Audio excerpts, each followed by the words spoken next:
जय श्री राम। मैं आप सभी को स्वागत करता हूं आप सभी का मेरे वीडियो में फिर से। ये जो हमारी वीडियो होने वाली है ये आज एक ऐसी यूनिवर्सिटी के बारे में होने वाली है जिससे हम सारे मिडिल क्लास स्टूडेंट्स जो कि कभी ना कभी अपने माइंड में ये सोचते हैं कि हाँ हम भी एमबीबीएस करने के लिए अब्रॉड जाना चाहते हैं और हमें कोई ऐसी यूनिवर्सिटी नहीं मिल रही जो हमारे लिए अफोर्डेबल हो। तो ऐसे क्वेश्चंस और ऐसे क्वेरीज आने के वजह से मैंने कहा कि एक यूनिवर्सिटी आप सभी को बताया जाए जिससे जो आप लोगों को भी फ़ायदा हो और कहीं ना कहीं आप लोग इस चीज़ का बेनिफिट उठा पाओ। तो ये जो हमारी वीडियो होने वाली है एक डिटेल्ड वीडियो होने वाली है तंबोव स्टेट मेडिकल यूनिवर्सिटी के बारे में। आप लोग मेरा कैप्शन या फिर जो यूट्यूब का टाइटल होता है वो पढ़ के आपको पता चल गया होगा। हम जो आज बात करने वाले हैं वीडियो में वो है तंबोव स्टेट मेडिकल यूनिवर्सिटी के बारे में। ये यूनिवर्सिटी पे वीडियो बनाने का मेरा एक ही रीज़न है कि ये यूनिवर्सिटी काफ़ी ज़्यादा बजट फ्रेंडली है as per lower middle class और ठीक है मिडिल क्लास फैमिली अफोर्ड कर सकते हैं इस यूनिवर्सिटी को और अच्छी यूनिवर्सिटी है। 2009 से यहाँ पे बच्चे आके पढ़ाई कर रहे हैं तो काफ़ी पुरानी यूनिवर्सिटी भी है। तो मैंने सोचा कि चलो एक बार इस यूनिवर्सिटी पे वीडियो बना दिया जाए ताकि आप लोगों को भी हेल्प हो और कहीं ना कहीं इन्फॉर्मेशन आप लोगों तक पहुँचे। तो वीडियो को एंड तक देखना ताकि आप सभी के पास हर एक इन्फॉर्मेशन डिटेल इन्फॉर्मेशन जाए।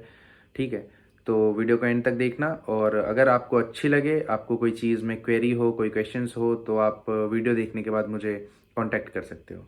तो चलो चालू करते हैं हम अपने वीडियो को। तो अगर हम बात करें तंबोव स्टेट मेडिकल यूनिवर्सिटी के इस्टेब्लिशमेंट के बारे में तो तंबोव स्टेट मेडिकल यूनिवर्सिटी की इस्टेब्लिशमेंट हुई थी 1917 में। मतलब आज से बहुत साल पुरानी यूनिवर्सिटी है और जितनी पुरानी यूनिवर्सिटी होती है उससे हम ये अंदाज़ा लगा सकते हैं कि उसकी मेडिकल फील्ड में क्या एक्सपोजर होंगे, कितना एक्सपीरियंस होगा, वहाँ की जो फैकल्टीज़ हैं उन्हें कितना अच्छा फॉरेन स्टूडेंट्स को हैंडल करना, उन्हें पढ़ाना, उन्हें टीच करना, उन्हें चीज़ों को सिखाना कितना अच्छे से आता होगा। तो इस चीज़ से कहीं ना कहीं हमें बेनिफिट होता है कि जो भी यूनिवर्सिटी जितनी पुरानी होती है उससे कहीं ना कहीं हमें ये फ़ायदा होता है कि हमें जो हमारे प्रोफेसर्स होते हैं, जो हमारे टीचर्स होते हैं, उन्हें नया नया नहीं रहता, वो उस चीज़ को लेके फॉरेन स्टूडेंट्स को हैंडल करने को लेके यूज टू रहते हैं। तो इस चीज़ में कहीं ना कहीं हमें बेनिफिट मिलता है। इस्टेब्लिशमेंट की बात तो मैंने कर दी, बहुत पुरानी यूनिवर्सिटी है और काफ़ी अच्छा एक्सपोजर है इनका। दूसरी चीज़ और सबसे मेन इंपॉर्टेंट चीज़ ये है कि यहाँ पे लिमिटेड सीट्स हैं। सबसे पहली बात। दूसरी चीज़ मैं आप सभी से ये शेयर करना चाहता हूँ कि FMGE रेशियो क्या है। देखो, आज जो इंडियन स्टूडेंट्स किसी चीज़ को लेके क्वेरी करते हैं तो उनके माइंड में सबसे पहला क्वेश्चन ये रहता है कि क्या भैया यहाँ की FMGE पासिंग रेशियो क्या है। देखो, सबसे पहली चीज़ तो मैं ये कहूँगा कि आप किसी भी यूनिवर्सिटी के बारे में FMGE पासिंग रेशियो के बारे में मत पूछो। इट डिपेंड्स कि आप कैसे स्टूडेंट हो, वहाँ पे कैसे स्टूडेंट्स पढ़ रहे हैं और स्टूडेंट टू स्टूडेंट ये चीज़ डिपेंड करता है कि कौन सा स्टूडेंट पढ़ाई कर रहा है, कौन सा निकाल रहा है। क्या पता आज जो पढ़ने वाला हो कल होके ना पढ़े। तो इस चीज़ से हम किसी भी यूनिवर्सिटी को जज नहीं कर सकते कि हाँ इस यूनिवर्सिटी का पासिंग रेशियो ज़्यादा है FMG का तो हम वहाँ चले जाते हैं, इसका कम है तो हम यहाँ आ जाते हैं। ऐसी कोई बात नहीं होती। डिपेंड आप पे करता है कि आप किस तरीके से मेहनत करते हो, कितनी मेहनत करते हो और कितने टाइम के लिए मेहनत करते हो, तो उसका फल आपको उसी हिसाब से मिलता है। तो खैर ये तो ज्ञान की बात थी। दूसरी पॉइंट पे बात मैं आता हूँ कि FMG रेशियो जो है इस यूनिवर्सिटी का, ये मुझे मेरे ओपिनियन से वन ऑफ द बेस्ट लगता है क्योंकि मोर देन 40% FMGE के पासिंग रेशियो हैं इस यूनिवर्सिटी के। यहाँ पे इंडियन स्टूडेंट्स 2009 से पहली बैच स्टार्ट हुई थी और 2015 में इनकी पहली बैच, इंडियन स्टूडेंट्स की पहली बैच ख़त्म हुई थी। यहाँ पे जो है ना लिमिटेड सीट्स हैं, सीट्स बहुत ज़्यादा नहीं है और यूनिवर्सिटी को के जैसे कि आपने कभी और सोचा थोड़ा लेट कि हाँ हम थोड़ा लेट एडमिशन लेंगे, डिसाइड करने में लेट लग रहा, तो आपको इस यूनिवर्सिटी में एडमिशन नहीं मिलेगी। आपको पहले डिसाइड करना पड़ेगा कि हाँ हमें इस यूनिवर्सिटी में जाना है तो हम एडमिशन के लिए जल्दी प्रोसेस स्टार्ट करवा देते हैं। अब जो बच्चों का एक और सवाल रहता है कि भैया हमें कौन सी लैंग्वेज में पढ़ाया जाएगा। कोई भी रशिया की यूनिवर्सिटीज़ में हम एडमिशन लेते हैं तो हमें कौन से लैंग्वेज में पढ़ाया जाएगा, क्या मीडियम ऑफ टीचिंग होगा, कौन से लैंग्वेज में हमें पढ़ाया जाता है, क्या भैया हमें रशियन में पढ़ाया जाता है या हिंदी में पढ़ाया जाता है या कोई और लैंग्वेज में पढ़ाया जाता है। तो देखो, सबसे पहली बात तो कि हम रशिया में हैं, लैंग्वेज बैरियर तो होती है कहीं ना कहीं, बट ये आपके स्टडीज़ पे, आपके एजुकेशन पे इफ़ेक्ट नहीं पड़ता क्योंकि आपकी जो स्टडीज़ होती है वो होती है इंग्लिश मीडियम में, मतलब इंग्लिश लैंग्वेज में आपको पढ़ाया जाता है।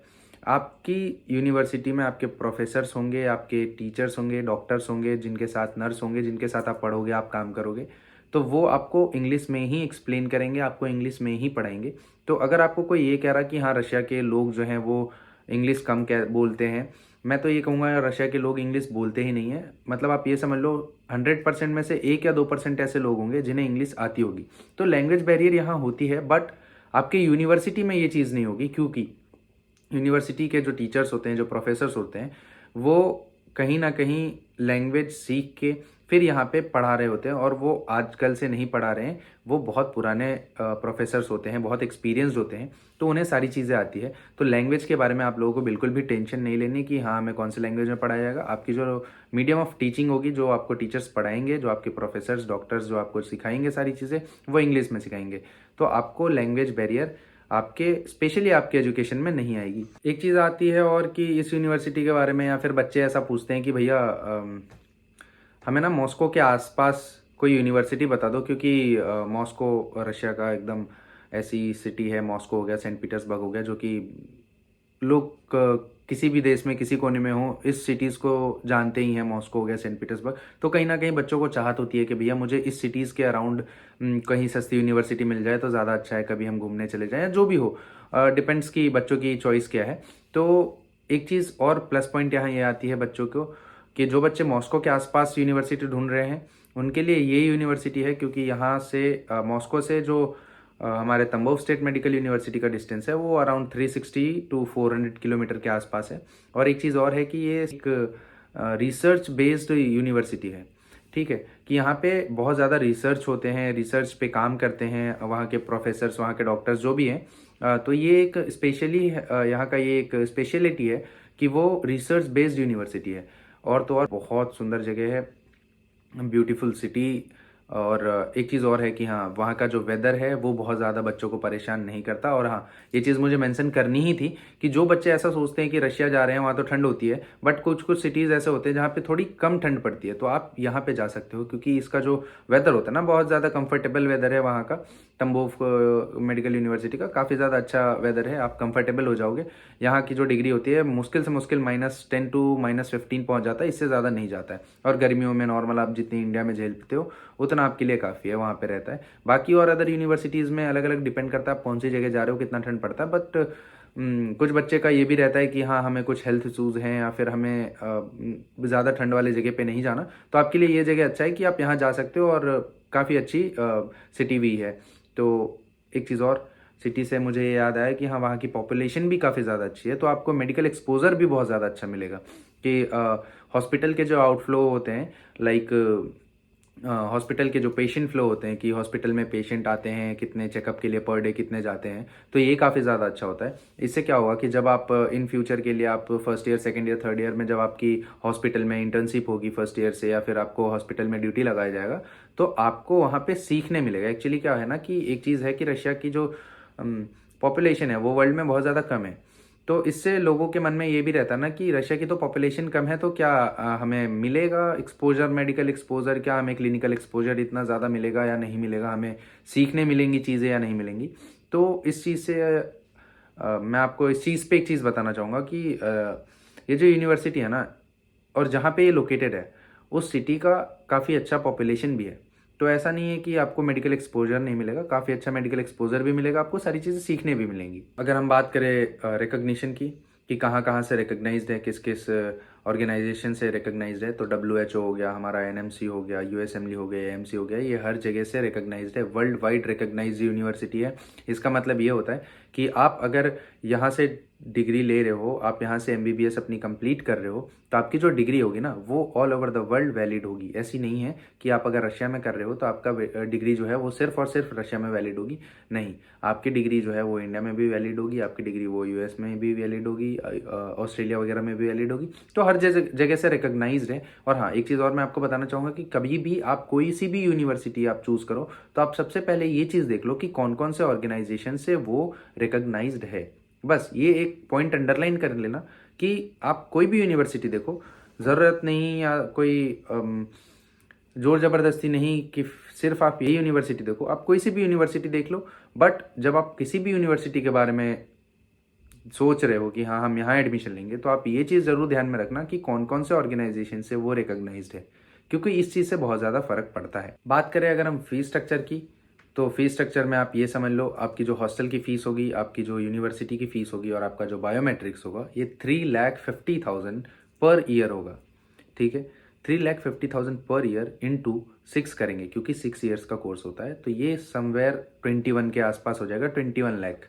आपके फूडिंग का इंक्लूड नहीं है इसमें। आप अगर फूड खुद से बनाते हो तो मैक्सिमम 3,000 to 3,500 पर मंथ आपको पड़ जाता है पर पर्सन। आप एक ग्रुप में बनाओगे चाहे आप अकेले बनाओ, इससे ज़्यादा नहीं पड़ता।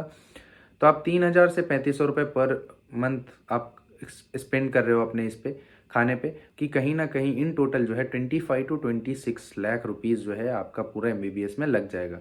बस यहाँ का इतना ही है। बहुत लो बजट यूनिवर्सिटी है एजुकेशन के मामले में, हॉस्टल्स के मामले में, सारी चीज़ों को लेके मिला जुला के ओवरऑल अगर हम देखें, काफ़ी अच्छी यूनिवर्सिटी है इस रेंज में। रेंज इसलिए कह रहा हूँ कि ये काफ़ी ज़्यादा अफोर्डेबल है, बहुत ज़्यादा महंगी यूनिवर्सिटी नहीं है और बहुत ज़्यादा लो बजट भी नहीं है कि आपके मन में ये भी आ जाए। कई बच्चे मेरे से ये पूछते हैं कि भैया बहुत ज़्यादा लो बजट यूनिवर्सिटी है, क्या यहाँ की एजुकेशन अच्छी होगी? तो बिल्कुल अच्छी है यहाँ की यूनिवर्सिटी, अच्छी है यहाँ की एजुकेशन, तभी मैं आपको ये रिकमेंड कर रहा हूँ, वरना आपको ये चीज़ मैं रिकमेंड नहीं करता। तो आप इस चीज़ से बेफिक्र हो। तो मुझे आप सभी को आज के लिए तो सिर्फ इतना ही बताना था तंबोव स्टेट मेडिकल यूनिवर्सिटी के बारे में। जितना मैंने नॉलेज थोड़े टाइम में गैदर कर पाया, तो उतना में मैंने आपको एक छोटी सी इन्फॉर्मेशन, एक डिटेल वीडियो छोटी सी मैंने आपको बता दी। तो अगर आपको अच्छा लगा हो तो आप लाइक करना, कमेंट करना। अगर आपको कोई भी किसी भी यूनिवर्सिटी के बारे में, किसी भी यूनिवर्सिटी, कोई भी कंट्री, कहीं भी आपको कहीं किसी चीज़ के लिए मेरी हेल्प चाहिए, आपको किसी चीज़ को लेकर डाउट है, क्वेरी है, आपको कुछ भी इन्फॉर्मेशन चाहिए कि हाँ भैया मुझे इस यूनिवर्सिटी के बारे में बता दो, मुझे इस कंट्री के बारे में बता दो, सारी चीज़ें आप मुझसे बेफिक्र होके, बेझिझक से आप मुझे आराम से इंस्टा पे या फिर जो भी है मेरे लिंक्स हैं सोशल मीडियाज़ के, वो मैं डाल देता हूँ। आप वहाँ पे मुझसे कांटेक्ट कर सकते हो डायरेक्टली। मैं जितनी जल्दी से जल्दी हो पाएगा, मैं उतनी जल्दी से जल्दी आपको रिप्लाई देने की ट्राई भी करूँगा। और मैं आपसे पर्सनल कांटेक्ट में भी रहूँगा कि आपको अगर कोई हेल्प चाहिए रिगार्डिंग नीट, कि हाँ मुझे कैसे प्रिपरेशन करना है, मुझे कैसे पास करने हैं, क्योंकि काफ़ी सारे बच्चे होते हैं जो एकदम एंड मोमेंट पे पढ़ाई वगैरह चालू करते हैं, क्योंकि उन्हें अब्रॉड आना होता है, तो उन्हें ये पता नहीं होता कि मैं क्या पढूँ, कैसे पढूँ कि मैं पास हो पाऊँ। तो कहीं ना कहीं मैं अपने एक्सपीरियंस से थोड़ा बहुत जो मेरे पास है, उससे मैं आपको जितना बताऊँगा, उससे कहीं ना कहीं आपको हेल्प हो जाएगी, इतना मुझे भरोसा है। तो अगर आपको वीडियो वगैरह अच्छा लगा हो तो आप प्लीज़ लाइक करना, कमेंट करना बहुत ज़रूरी है, ताकि आपके कमेंट से मुझे मोटिवेशन मिलता है, ताकि मैं और भी वीडियोस बनाऊं आप लोगों के लिए, और भी इन्फॉर्मेशनल वीडियोस बनाऊं और डिटेल वीडियो बनाऊं। हालांकि अभी मेरे पास टाइम कम था, इसलिए मैंने छोटी सी वीडियो बनाई है। बाकी और डिटेल वीडियोस और भी चीज़ें मैं आपके लिए लाता रहूँगा, आप लोगों को इन्फॉर्मेशन देता रहूँगा। तो आज के लिए सिर्फ इतना ही। मिलेंगे फिर से अगले वीडियो में इन्फॉर्मेशन के साथ, नई इन्फॉर्मेशन के साथ। तो तब तक के लिए बाय बाय, ध्यान रखना, जय श्री राम।